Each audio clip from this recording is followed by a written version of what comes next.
প্রার্থী তালিকা ঘোষণা হতে না হতেই উত্তর থেকে দক্ষিণ 24 পরগনা, পূর্ব বর্ধমান থেকে উত্তরবঙ্গ, তৃণমূলের মধ্যে ক্ষোভ অসন্তোষ চরমে। উত্তর 24 পরগনার আমডাঙ্গাতে নতুন প্রার্থী পীরজাদা কাশেম সিদ্দিকীকে মানতে নারাজ কর্মীদের একাংশ। মঙ্গলবারই কাকিনাড়া আমডাঙ্গা রোড অবরোধ করে বিক্ষোভ দেখান বর্তমান তৃণমূল বিধায়কের অনুগামীরা। নীলগঞ্জ রোড অবরোধ করে চলে বিক্ষোভ। এই আবহে বিস্ফোরক অভিযোগ করেছেন আমডাঙ্গার তৃণমূল বিধায়ক। পার্থবাবু আমাকে ফোন করে বলল যে ফুরফা সাহেব থেকে পীর সাহেবের ছেলেরা ফোন করছে, তারা কিছু পয়সা চাইছে। উনি বললেন না, আমি লাখ তিনেক টাকা পাঠাচ্ছি, তুমি দিয়ে দাও। পার্থবাবু এবারে সনদবাবু আছে না, বর্তমান এমএলএ, ওকে দিয়ে 3 লক্ষ টাকা পাঠিয়ে দেয়। যদিও এই অভিযোগ উড়িয়ে দিয়েছে আমডাঙ্গার বর্তমান তৃণমূল প্রার্থী। সব ফালতু কথা।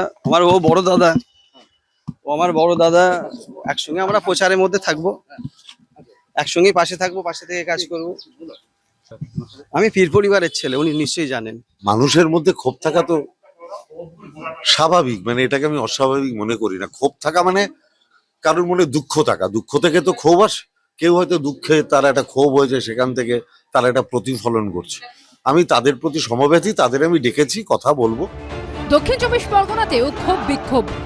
ক্যানিং পূর্ব বিধানসভা কেন্দ্র থেকে এবার শওকত মোল্লাকে টিকিট দেয়নি দল। তার পরিবর্তে ক্যানিং পূর্বে দাঁড় করানো হয়েছে মোহাম্মদ বাহারুল ইসলামকে, আর শওকত মোল্লাকে ভোটে লড়াই করতে পাঠানো হয়েছে ভাঙড়ে।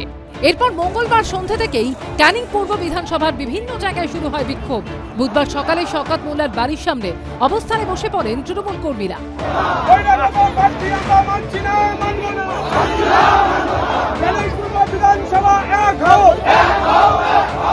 বাড়ি থেকে বেরিয়ে এসে কর্মীদের বিক্ষোভ তুলতে আবেদন করেন শওকত মোল্লা।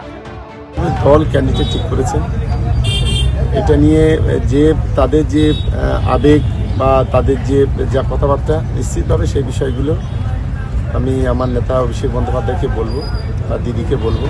মন্তেশ্বরের তৃণমূল প্রার্থী হিসেবে সিদ্দিকুল্লাহ চৌধুরীর নাম ঘোষণা হতেই দলের দুই গোষ্ঠীর মধ্যে বাধ্য সংঘর্ষে জড়ালেন সিদ্দিকুল্লাহ চৌধুরী ও মন্তেশ্বরের ব্লক সভাপতি আহমেদ হোসেনের অনুগামীরা। ওদের মনোনীত প্রার্থী নাম ঘোষণা না হওয়ার কারণে এই হামলাটা আমার ওপর। আমাদের প্রার্থী সিদ্দিকুল্লাহ চৌধুরী নাম আসার জন্যই হামলা।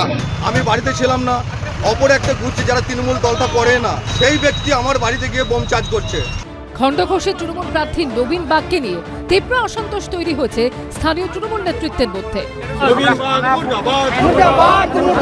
প্রার্থী বদল না হলে পদত্যাগের হুঁশিয়ারি দিয়ে রেখেছে স্থানীয় তৃণমূল নেতাদের অনেকেই। যে অপমান নবীন বাগ আমাদের তৃণমূল কংগ্রেসের খণ্ডঘোষের মানুষকে করে, আজকে যদি আবার প্রার্থী হন, তৃণমূলের লোকেরা ঘরে ঘরে আজও কাঁদছে, তাদের কান্না থামবে না। আজকে তাদের কান্না তৃণমূল বাংলা থেকে শেষ হবে। তৃণমূল প্রার্থী বদলের দাবিতে এই দিন বীরভূমের সাঁইথিয়াতে পোস্টার পড়ে। শান্তনু নস্কর, রানা দাস ও সমীরণ পালের রিপোর্ট, এবিপি আনন্দ। এবিপি আনন্দ, এগিয়ে থাকে, এগিয়ে রাখে।